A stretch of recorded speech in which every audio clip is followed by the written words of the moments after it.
Matitinding banat ang natanggap ngayon ni Aljor Abrenica mula sa mga netizens dahil sa pagtakbo niya bilang konsehal sa Angeles City, Pampanga. Kabilang na riyan ang naging komento ng isang netizen sa Instagram post ng partner ni Aljor na si AJ Rabal kung saan ipinagtanggol nito ang aktor sa mga laiterang bashers. Isa si Aljor sa napakaraming artistang naghain ng Certificate of Candidacy nitong nagdaang linggo para sa pagkandidato niya sa 2025 elections. Yun sa netizen na nag-iwan ng komento sa isang Instagram photo ni AJ, paano raw sasabihin magsisilbi sa mga tao si Aljor, iiniwan nga nito ang dating asawang si Kylie Padilla, kung saan meron siyang 2 anak.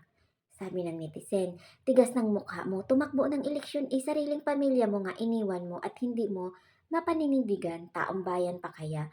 Laos na kasi kaya politika naman ang gagawing gatasan. Sinagot naman siya ni AJ ng I will pray for you, God bless you and your family. Pero hindi pa rin tumigil ang netizen matapos pa rin itong sinagot si AJ at nagsabing bakit daw siya ang salita ng salita at failing legal wife. Welta ng netizen kay AJ.